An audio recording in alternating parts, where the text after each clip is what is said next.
পবিত্র কালামে পাকের সূরা বাকারা আয়াত নাম্বার 30 আপনাদের সামনে উপস্থাপন করছিলাম, মনে আছে? কথা বলেন। আয়াত নাম্বার 30, কথা বলেন কোন নম্বর, কত নম্বর আয়াত? 30। এখান থেকে কথা বলবো, সময় স্বল্প, উপস্থাপনা কম। আল্লাহ রাব্বুল আলামিন বলেন, ওয়া ইয ক্বালা রাব্বুকা লিল মালাইকাতি ইন্নী জাইলুন ফিল আরদি খলিফা। আল্লাহ রাব্বুল আলামিন বলেন, ও আমার ফেরেশতারা, আমি দুনিয়ার জমিনে আমার প্রতিনিধি পাঠাবো। কোথায়? কথা বলেন, কোথায়? জমিনে আমার প্রতিনিধি পাঠাবো, দায়িত্বশীল পাঠাবো, রিপ্রেজেন্টেটিভ পাঠাবো। কারণ কি? এরা দুনিয়ার জমিনে গিয়ে আমি আল্লাহ রাব্বুল আলামিনের আদেশ নিষেধ পালন করবে, ঠিক কি না? কিন্তু আল্লাহ রাব্বুল আলামিন এই পরামর্শ যখন ফেরেশতাদের সাথে করেন, আমাকে আপনাকে দুনিয়ার জমিনে পাঠানোর আগে, আদম সৃষ্টি করার আগে ফেরেশতারা একই আয়াতে আল্লাহ বলেন মানুষের 3টি বদনাম বলে দিছে। কথা বলেন, কয়টা? আসি নাই কিন্তু এখনো দুনিয়ায়, মানব সৃষ্টি এখনো শুরু হয় নাই। বদনাম কয়টা? 3টা। ক্বালু আতাজআলু ফীহা মান ইউফসিদু ফীহা ওয়া ইয়াসফিকুদ দিমা।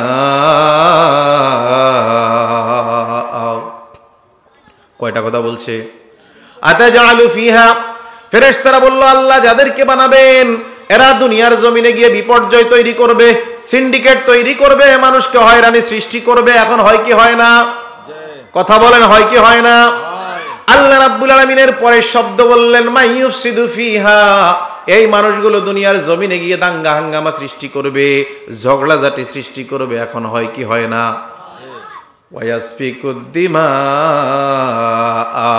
আল্লাহ রাব্বুল আলামিন বলেন ফেরেশতারা, বান্দা তোমার আরেকটি বদনাম আমি আল্লাহ রাব্বুল আলামিনের সামনে উপস্থাপন করলো, তুমি দুনিয়ার জমিনে গিয়ে রক্তপাত করবে। এখন দেখেন তো 3টা কথার বাস্তবায়ন আছে না নাই? আছে না নাই? একই সঙ্গে ফেরেশতারা আদমের, মানুষের 3টা বদনাম করার পাশাপাশি নিজেদের 3টা প্রশংসা করছে, কি করে নাই?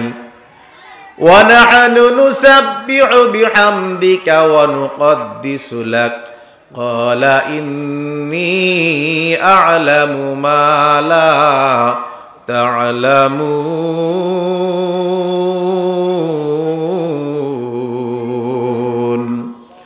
আল্লাহ রাব্বুল আলামিন বললেন ফেরেশতারা তৎক্ষণাৎ আমি আল্লাহকে জবাব দিলেন, মানুষের 3টি বদনাম, নিজেদের 3টি সুনাম।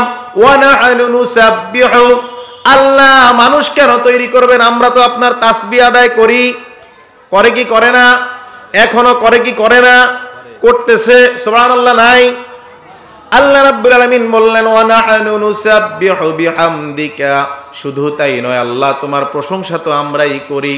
একই আয়াতে বললেন ওয়া নুকদ্দিসু লাক, তোমার পবিত্রও আমরা বর্ণনা করি। কথা বলেন, 1 নম্বরে তাসবিহ আদায় করি, 2 নম্বর কথা বললেন তোমার পবিত্রতা আদায় করি, 3 নম্বর বললেন প্রশংসা করি। কয়টা কথা বলছেন?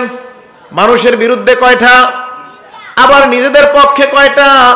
একটু খেয়াল করেন, আল্লাহ রাব্বুল আলামিন পাঠাতে চাইলেন খলিফা, মানে প্রতিনিধি, দায়িত্বশীল। এই দুনিয়ায় প্রতিনিধির কাজ কি? কাজ আছে না নাই? দায়িত্ব আছে না নাই? এই মাদ্রাসায় যদি 10 জন স্টাফ চাকরি করে, প্রত্যেকের আলাদা আলাদা দায়িত্ব আছে না নাই?